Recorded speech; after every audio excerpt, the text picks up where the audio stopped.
105th SSC Board, Part 3, EVS 1, Lesson number 17, Clothes, Our Necessity. Can you tell? Observe the pictures given below carefully. Choose the clothes you would like to have and circle them. म्हणजे इथे काही picture दिलेले आहेत. कुठले कशाचे तर कपड्यांचे. यातले तुम्हाला काय आवडेल कपडे घालायला, तर ते कपडे तुम्ही राऊंड करायचे, त्याला सर्कल भोवती असं गोल करायचं आहे. तुमचं तुम्ही करू शकता. Now in the box write the total number of clothes you selected. तुम्ही जे सिलेक्ट कराल मागे कपडे ते इथे फक्त नंबर लिहायचे आपल्याला. Does the number of clothes you have chosen tally with that of your friends. म्हणजे आता तुमच्या क्लासमध्ये सगळे फ्रेंड्स असणार आहेत, तर प्रत्येकजण काहीतरी सिलेक्ट करतील आणि ते नंबर इथे लिहितील. ते नंबर तुम्ही त्यांच्याशी हे करून बघा की त्यांनी किती लिहिलेत नंबर, किंवा तो नंबर काय लिहिला आहे, तुम्ही काय लिहिलं आहे, हे जरा टॅली करून बघायचं तुम्हाला. On which days will you wear the clothes you have chosen. तर तुम्ही जे सिलेक्ट कपडे केले ते कधी नेमकं घालाल, कुठल्या दिवशी घालाल. How many times in a day will you change your clothes. दिवसामध्ये तुम्ही किती वेळा बदलाल कपडे. Do you think you should have other clothes beside the ones you have chosen. If so write how many in the box. तुम्हाला असं वाटतं आहे का की जे आत्ता तुम्ही सिलेक्ट केले कपडे त्याला सोडून अजून काही कपडे तुम्हाला गरज आहे, तर ती किती, तर इथं बॉक्समध्ये लिहायचं आहे तुम्हाला. Apart from the clothes which other things would you like to wear. त्या क्लोथ्सशिवाय अजून काही तुम्हाला आवडेल वेगळं घालण्याकरता, काही कोट, स्वेटर किंवा अजून काही विशेष, किंवा टोपी वगैरे एक्सेट्रा काही पण. Will you lend your clothes to your friends. Which clothes that you see in the advertisements would you like to wear. ॲडव्हर्टाइजमेंटमध्ये आपण जे बघतो, ॲड्समध्ये जे बघतो कपडे, तर ते तुम्हाला आवडतील का घालायला. We like to wear many different types of clothes and we wish to own them as well. आपल्या वेगवेगळ्या प्रकारचे कपडे आवडतात घालायला, बरोबर. आणि ट्राय दिस. पूर्वी कसं होतं की पूर्वी लोकांना कपडे फार कमी असायचे, पण आज अशी स्थिती आहे की आपण प्रत्येक गोष्टी, प्रत्येक फंक्शनला आपल्याला काहीतरी वेगळे कपडे हवे असतात. किंवा बड्डे असेल, कोणाचं लग्न असेल, कोणाची मुंज असेल, किंवा अजून काही वेगळी पार्टी असेल, किंवा बिल्डिंगमध्ये आपल्या पार्टी असेल, किंवा डेलीसाठी आपल्याला वेगळेच हवे असतात. घरात घालायला कपडे वेगळे हवे असतात. बाहेर गेले तरी आपल्याला वेगळे कपडे हवे असतात. तर अशा तऱ्हेने आपल्याकडे कपडे भरपूर झालेले असतात. कपाट भरून तरी आपल्याला कमीच पडत असतात कपडे, असं थोडक्यात त्यांना सांगायचं आहे. Visit people in your surroundings who often take shelter at places like railway और bus stations, brick kilns, open grounds etcetera. Discuss the following points with them and make notes. म्हणजे आता असं व्हिजिट करावं सांगितलं, जाऊन भेटा. तुमच्या आसपास कोण गरीब लोक आहेत का, राहत आहेत का. काही जण बस स्टँडला वगैरे राहत असतात, काही जण रेल्वेच्या इथे राहतात, म्हणजे रेल्वे स्टेशनच्या आसपास कुठेतरी बाहेर राहतात, कुठे टेंट बांधून राहतात. काही जण आपण बघतो ब्रिजच्या खाली पण राहतात, जागा असते तिथं. एखादी पडकी घर आहे पडलेलं, तिथं जाऊन राहतात. काही ओपन जागेला राहतात, एखादं तंबू वगैरे बांधून. तर अशा लोकांना जाऊन भेटा आणि काही गोष्टी डिस्कस करा त्यांच्याबरोबर. काय डिस्कस करा पॉईंट्स, तर त्यांनी इथं दिले. What is the total number of clothes they have. त्यांच्याकडे किती टोटल क्लोथ्स आहेत, किती कपडे आहेत टोटल, ते लिहून काढा बरं. What do they wear in the summer. Summer सीझनमध्ये ते काय कपडे घालतात ते बघा. What kind of clothes do they wear in winter. थंडीमध्ये ते काय घालतात. What clothes do they are use during the monsoon season. पाऊस असताना ते कुठले कपडे घालतात. Then what do they wear to functions and festivals. How many times in the day do they change their clothes. फंक्शनमध्ये, फेस्टिवलला, एखाद्या सणाला ते काय घालतात ते बघा. किंवा हाऊ मेनी टाईम्स, एका दिवसात ते किती बदलतात कपडे, किती वेळा, तेही बघा, विचारा त्यांना. What did you realize from the activity about. या सगळ्या ॲक्टिव्हिटी केली की तुम्हाला काही गोष्टी समजेल, लक्षात येईल की खरंच का अशा लोकांकडे आपल्या एवढे कपडे आहेत का वेगवेगळ्या गोष्टींना घालायला. आपल्या एवढी संख्या आहे का त्यांच्याकडे कपड्यांची. तर तुमच्या लक्षातील नाही आहे. एवढे पण आपण जेवढं नशिबान आहे ते सगळ्यांना तेवढं मिळतंच असं नाही आहे. तर काही लोकांना म्हणजे समर सीझनला पण कदाचित तो सेम प्रकारचाच तो ड्रेस घालतात. ते थंडी आहे म्हणून काही वेगळं असं नसतं त्यांच्याकडे. पावसाळ्यासाठी पण सेमच असू शकतं. फंक्शनसाठी काही वेगळं असेलच असं नाही. हार्डली मे बी त्यांच्याकडे 2 किंवा 4च ड्रेस असतील असं पॉसिबिलिटी आहे. ते तुम्हाला बघूनच मग कळेल जेव्हा तुम्ही निरीक्षण कराल अशा लोकांकडे की त्यांच्याकडे आहेत का नाही कपडे. So can you tell, repeat the first, can you tell activity and make a new notes in your book. While doing this, keep in mind your need and the right number of clothes you choose in the box. म्हणजे काय सांगितलं आहे, repeat the first, can you tell activity and make new notes in your book. While doing this keep in your mind की your need and write number of clothes. म्हणजे actually तुमची गरज काय आहे हे तुम्ही आता नवीन ॲक्टिव्हिटी करा, नवीन पेपरवर लिहा. नेमकं तुमची किती गरज आहे त्याप्रमाणे तुम्हाला किती कपडे लागतील. Are your answers in the second activity the same as in the first. ते फर्स्टला जेव्हा आपण सुरुवातीला इकडे लिहिलं जे कपडे किंवा ॲक्च्युली टोटल आपल्याला गरजेचे आहेत, गरजेपेक्षा आपण काय आवडले असं लिहिलं आपण, आम्हाला एवढे हे हवे ते हवे सगळं झालं ठीक आहे. पण मग आपण जेव्हा लिहिलं गरजेचे किती आहेत तर आपल्या लक्षात येईल की गरजेचे आपलं कदाचित कमीच असतील कपडे, पण त्यापेक्षा आपल्या गरजेपेक्षा जास्तच असतात आपल्याकडे कपडे बरोबर, तरी आपल्याला ते पुरत नसतात. After this activity we may find that the number of clothes we wish to have is rather large. Wanting clothes and really needing them are different things. की त्यांची एखाद्या कपड्यांची आपल्याला ती गरज आहे, नीड आहे का फक्त असेच हवेत आपल्याला दिसले म्हणून घेतले असं झालं आहे का बघा. Wanting things when we do not need them is simply desire not necessity. म्हणजे आपल्याला एखादी गोष्ट हवी आहे ह्याचा अर्थ तिची गरज आहे असं नाही, तर ती जस्ट इच्छा आहे तुमची, बाकी काही नाही. We see many advertisements on TV, hoardings etcetera and we are attracted towards the cloth shown in them and this attraction can turn into greed. माणूस कधी लोभी बनतो अति.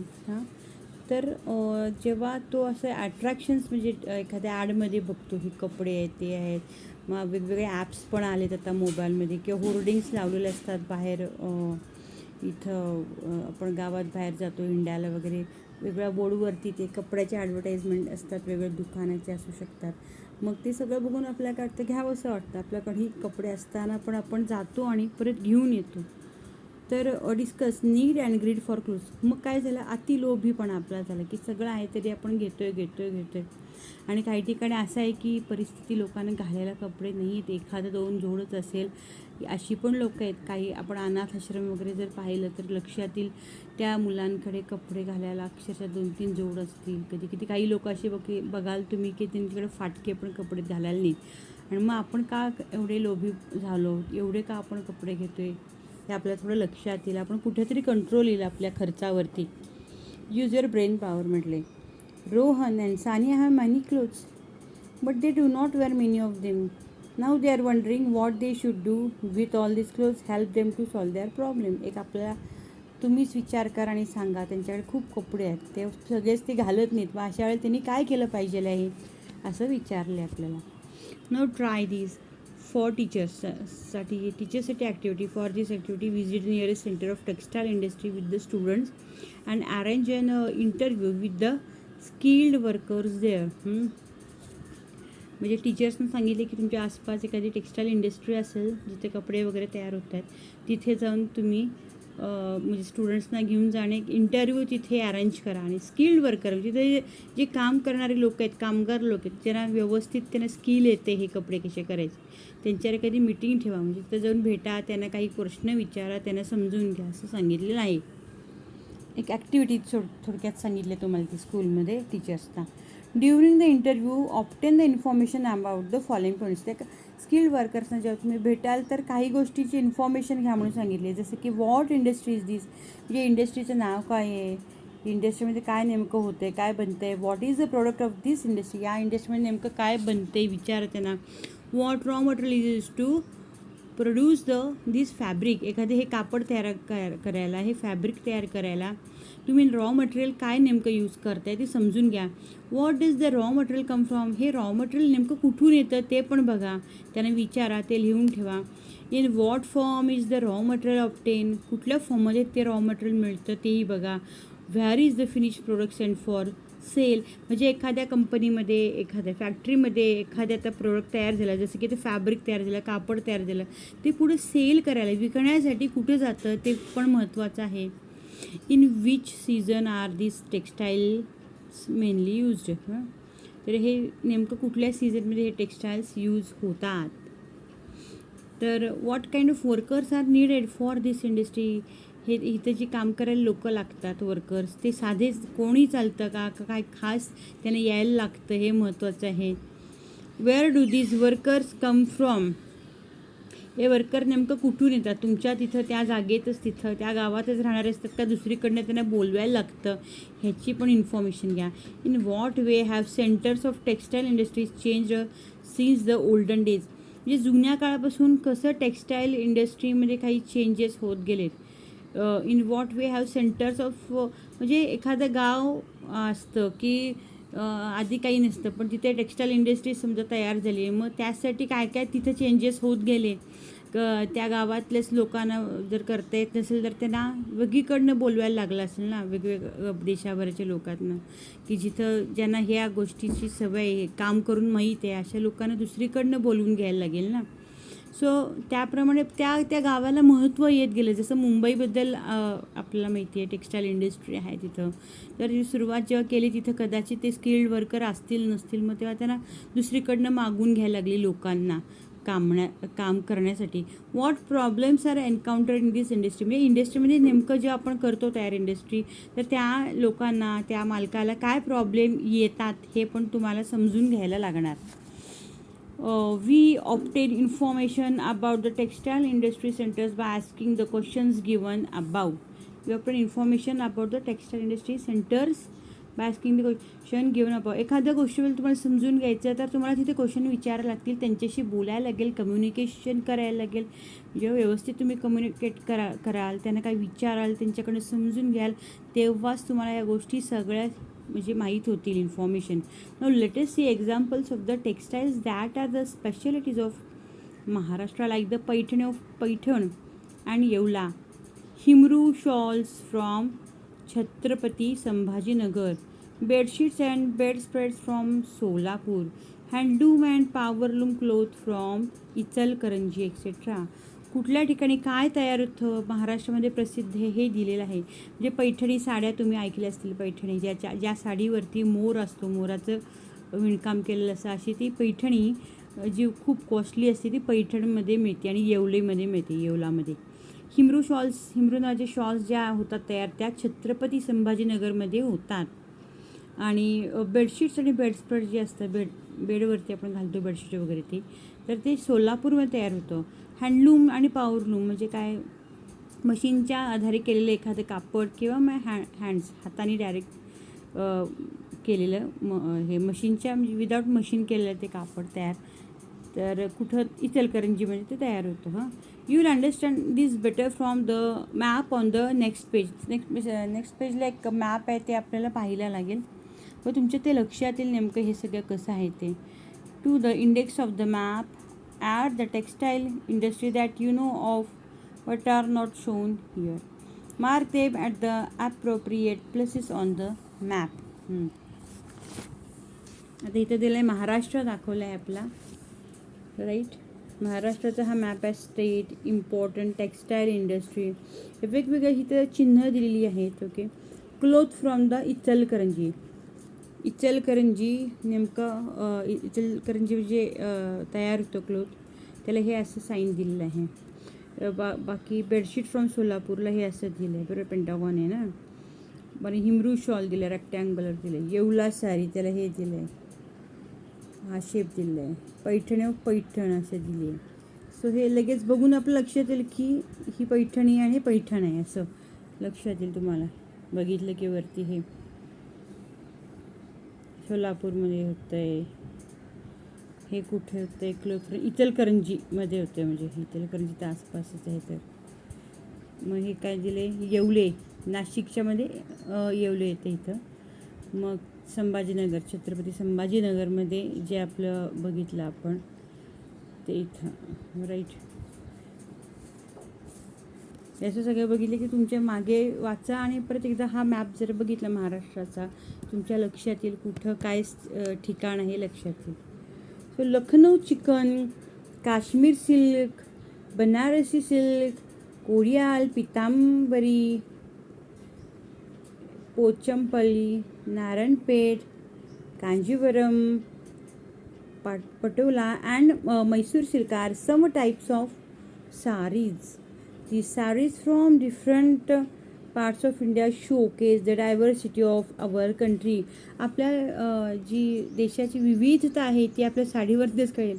वेगवेगळ्या ठिकाणी आपल्या ज्या साड्या बनतात, तयार होतात आणि वेगवेगळ्या स्टाईलने ते बनतात, त्यावरून आपल्याला कळेल की ती वेगवेगळ्या छान सुंदर वेगवेगळे प्रकार वेगवेगळ्या ठिकाणी होतात आपल्या कंट्रीमध्ये.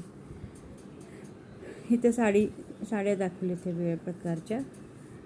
नाव try this. To find out more about the different varieties of clothes, visit a clothes market with your parents. Discuss the points given below with the people there and made notes. Look at the variety of clothes and make a list of their names. म्हणजे एखाद्या तुम्ही दुकानात जाऊ शकता, तिथं चौकशी करू शकता, तिथं काय काय प्रकारच्या साड्या मिळतात किंवा कुठल्या कुठल्या प्रकारचं कापड मिळतं आहे, हे सगळं माहिती घेऊन तुम्ही नोट्स तयार करू शकता. मग अजून काय प्रश्न विचारू शकता तिथं जाऊन तुम्ही. Which of this clothes are meant only for children, for adults or for aged people. म्हणजे लहान मुलांसाठी काही वेगळं वापरतात का, जसं की आपण होजेरी जास्त करून लहान पोरांना बाळांना वापरतो, मोठ्या लोकांना काय वापरतो, एजेड लोकांना फार वयस्कर आहे त्यांना काय वापरू. Find out about the various types of sari. वेगवेगळ्या प्रकारच्या साडी आहेत. आता जसं ह्यानी इथं आत्ताच नाव आली वेगवेगळ्या प्रकारच्या, ठीक आहे. बनारसी सिल्क, कडियाल, पितांबरी, पटोला, मैसूर सिल्क, नारायणपेठ, हे सगळं कांजीवर वेगवेगळ्या प्रकारच्या साड्या आहेत. तिथे जर ॲक्च्युअली तुम्ही बघा दुकानामध्ये. Find out about the various types of saris. बरोबर. Note down the names of places famous for their saris. मग साडीजचे फेमस ठिकाणं कुठले तुमच्या इथली दुकानं वगैरे ते लिहा. Spot the names of various regions in the names of the saree and mark those places region on the map given above. इथं वरती पण तुम्ही ते मार्किंग करू शकता कुठं कुठं ती साड्या वगैरे छान मिळतात. Thus we note that a variety of fabrics and costumes have come into use due to the diverse climatic condition in different parts of the countries. With better transport facilities, they have become available in all places. This diversity in clothes is a part of the diversity in our country. वेगवेगळ्या ठिकाणी जरी diversity दिसते आपल्या देशामध्ये, भाषांमध्ये दिसते, जागेमध्ये दिसते, तशी कपड्यांमध्ये पण आपल्याला वेगवेगळे प्रकार दिसतात. आपल्या लक्षात येईल. Just try this. Talk to the elderly people in your family और locality to obtain this information. तुमच्या मोठ्या घरातले जे मोठी माणसं असतील त्यांच्याशी तुम्ही गप्पा मारा, बोला, तुम्हाला काही गोष्टी कळेल म्हणजे. सो किंवा आसपासच्या लोकांशी बोलू शकते, शेजाऱ्यांशी. What clothes did they wear during their childhood. लहानपणी ते काय म्हणजे घालत होते कपडे. Make list of the clothes they name. Take the list to cloth garment shop and see whether which of the clothes in your list are available there. म्हणजे पूर्वी जे लोक घालायचे कपडे ते आता दुकानात जाऊन शोधा, बघा मिळतं का ते आता तिथं, ते बघा. Find out which of the clothes are not worn anymore. ते पण तुमच्या शोधाल आणि मग तुमच्या लक्षात येईल की पूर्वी जे घालायचे आत्ता ते काही गोष्टी वापरल्या जात नाहीत. आत्ताची लोक काही वेगळ्या कपड्याचे प्रकार घालतात, ते लक्षात येईल. Find out the places where this clothes use to come from. की शोधा की हे कपडे कुठून नेमकं येत होते, कुठल्या गावावरून येत होते, कुठल्या जागी बनत होते ते शोधा. Find out Y these clothes went out of use. ते पण फाइंड करा की हे क्लोथ्स आत्ता का वापरले जात नाहीत, यूजमध्ये नाही आहेत ते. Find out if there have been changes in clothing due to tradition and in the course of time. Find out there have been changes in clothing due to tradition and in the course of time. काही काळ गेल्यानंतर course of time म्हणजे वेळेनंतर changes आले ते पण आहे. Tradition पण बदलली आहे आपल्या, का वेस्टर्नाइज आपण झाल्यामुळे पण बदलले. जसं की पूर्वी आता 9वारी 6वारी साड्या बायका घालायच्या, आता थोडे साड्या कमी वापरणं झाले, पंजाबी ड्रेसेस, शर्ट पॅन्ट वगैरे हे सगळं झाल्यामुळे थोडं त्या गोष्टी कमी झाल्यात. आपल्या लक्षात येईल पूर्वी धोतर वगैरे लोक घालायचे, आत्ताची लोकांना शर्ट पॅन्ट आवडतं, हे पण म्हणजे फरक पडला आहे. त्यामुळे असे अनेक रिझन तुमच्या लक्षात येतील. Now do you know during the evaluation of man his body went through many changes. One of the changes was a reduction in the amount of body hair. As a result, he began to need protection from elements in certain weather conditions. And thus arose the need for clothes. तुमच्या लक्षात येईल की पूर्वी म्हणजे evaluation of man जर आपण वाचलं, सगळं लक्षात असेल तुमच्या, तर की माणूस आधी कसा होता, नंतर बदलत गेला. त्याप्रमाणे अंगारचे जे त्याचे केस होते ते पण कमी होत गेले. त्यामुळे त्यांना आता थंडी, पावसाळा सगळ्यापासून त्यांना रक्षण होण्याकरता कपड्यांची गरज भासायला लागली. Now we can see a variety in the clothes used through the ages. In prehistoric time, man did not wear clothes. Later, he began using the bark and leaves of trees. पूर्वी म्हणजे प्रीहिस्टॉरिक पिरियडमध्ये काय झालं की लोक जी होती, माणसं होती आपली, तर हे करत नव्हते, काय क्लोथ्स घालतच नव्हते, कपडे घालत नव्हते. तर नंतर हळूहळू ते हे बार्क आणि लिव्ज ऑफ ट्रीज, मग हे जे असतं फांदीपासून, जर फांदीची सालं असतील, पानं असतील, हे काय काय लावून ते असे कपडे म्हणून कपड्यांसारखे ते घालत होते. ठीक आहे. तर after that he began to hunt and use the skins of the animals he had killed. मग प्राण्यांना मारायचे, त्याचे जे स्किन आहे ते वापरायला लागले अंगावरती कवर करण्यासाठी. After he learn to make yarn from materials like cotton, wool, he began to use cotton clothes in a variety of the ways. म्हणजे कापसापासून कसं धागा बनायचं हे सगळे ते जेव्हा शिकले, तर त्याच्यापासून पण कपडे कसं बनायचे ते शिकले. मग सुरू केलं कपडे बनवायला त्यांनी. You will see this progression in the pictures given below. तर इथे पिक्चर दिले. Over clothing change with time. कसं माणसाचं म्हणजे ते कपडे घालायचा प्रकार, आधी इथे हा माणूस आहे त्याच्यात जास्त अंगावर केस आहेत, फरसारखे स्वतःचं त्याचा अंग असल्यामुळे त्याला काही गरज नव्हती कपडे. जसं त्याचे चेंजेस होत गेले, अंगाचे केस पण कमी झाले, तर त्याला कपड्याची गरज भासायला लागली. मग त्याने ते कातडं प्राण्यांचं दाखवलं आहे. मग तिथून मग त्याने धागा बनवायला शिकले कापसापासून. त्यामुळे कपडे तयार, मग धोतर टाईप अंगाला कवर करेल असं ते घालत होते कपडे. नंतर मग त्यातनंच एक नवीन ड्रेस तयार झाला, धोतर आणि असा वरती कुर्ता. तिथून पुढं मग आपल्या इथं परत चेंजेस झाले. म्हणजे शर्ट पॅन्ट आपण घालायला लागलो, वेस्टर्नाइज म्हणू आपण. ब्रिटिश पण आपल्या देशात येऊन गेले होते त्यावेळेला. त्यामुळे आपोआपच आपल्या वागण्यात मीन्स कपडे घालण्याच्या पद्धतीत पण चेंजेस होत गेले, ते दाखवले.